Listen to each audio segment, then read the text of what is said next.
I don't think it hurt. I don't think so. I heard my father telling my mother that she's sweet the other day.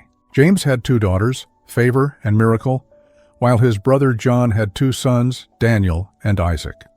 The 4 children grew up together, so close that it was hard to tell whose child was whose. They played, studied, and cared for each other like true siblings, rather than just cousins.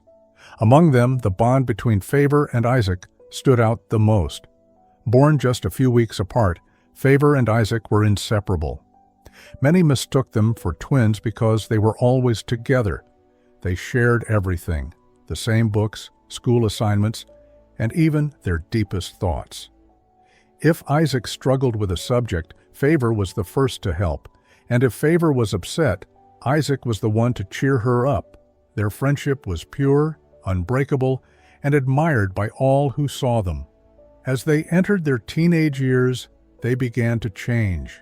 Favor blossomed into a graceful young woman, while Isaac grew taller and more masculine. Despite these changes, their bond remained as strong as ever, built on years of trust and companionship. One night, while lying in bed, Favor overheard soft giggles coming from her parents' room. She grew curious. Why did they always laugh at night, followed by strange noises? Unable to resist, she tiptoed to their door and peeked inside. What she saw puzzled her young mind. Her parents were close together, their movements unfamiliar, their expressions intense. The sounds they made were unlike anything she had heard before. Frozen with curiosity, Favor stood there, unable to process what she was witnessing. Eventually, she crept back to her room, her mind filled with questions. The next day, she couldn't stop thinking about it. Seeking answers, she confided in Isaac. "Isaac, last night I saw my parents doing something strange in their room." Isaac raised an eyebrow. "Strange? What do you mean?"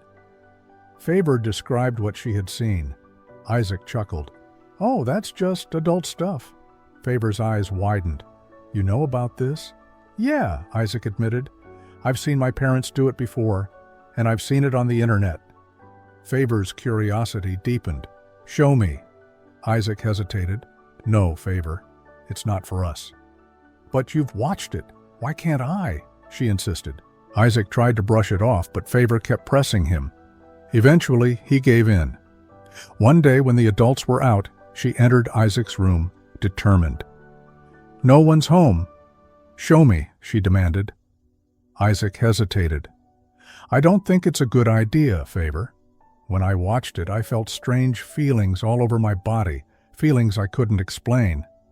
"I just want to see," Favor insisted. After much persistence, Isaac reluctantly showed her a video.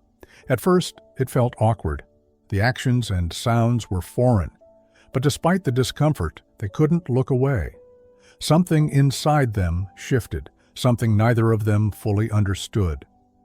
As days passed, they continued sneaking away to watch more. Their once innocent bond began to change. The playful laughter that once filled their home faded, replaced by a strange, growing tension. They felt an inexplicable pull toward each other, a force they couldn't explain. One day, as they walked home from school, Favor whispered, "Isaac, we will practice what we watched today." Isaac hesitated. "Are you sure about this? Would Mom and Dad be proud if we did this?" "It doesn't matter," Favor replied firmly.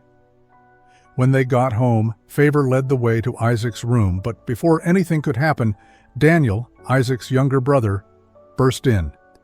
"Isaac, let's go play ball." Seizing the opportunity, Isaac quickly left, but Favor's curiosity had turned into desperation. The videos had stirred something inside her, and she wasn't ready to let go. Over the following weeks, she insisted they find a private place. One afternoon, as they walked home, they spotted a secluded area in the bush. "Let's go in here," Favor urged, pulling Isaac by the arm. Hesitant but unable to refuse, Isaac followed. Nervously, they attempted to imitate what they had seen in the videos. But as soon as it was over, Isaac felt overwhelmed with guilt. "We can come here every day," Favor said confidently. Isaac shook his head. No, Favor, I won't do this again. My conscience is judging me. Favor was surprised and frustrated, but Isaac stood firm. The guilt weighed heavily on him, and he knew deep down that they had crossed a line. 2 weeks later, Favor fell sick. She began vomiting and feeling weak. Concerned, her mother, Mrs. Patience, took her to the hospital. After a series of tests, the doctor called Mrs. Patience into his office. "Are you her mother?" "Yes, I am," she answered anxiously. "What's wrong with her?" The doctor took a deep breath. "Your daughter is 3 weeks pregnant." The words hit Mrs. Patience like a thunderbolt. "That's not possible," she exclaimed in disbelief.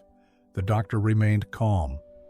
"Anger will not solve anything. Just take good care of her. She and the baby will be fine." As they left the hospital, tears streamed down Favor's face. Shame and fear consumed her. One thought echoed in her mind.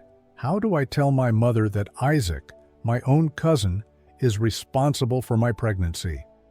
Her heart grew heavy, and as they walked home, the weight of their secret threatened to crush her. Watch out for part 2.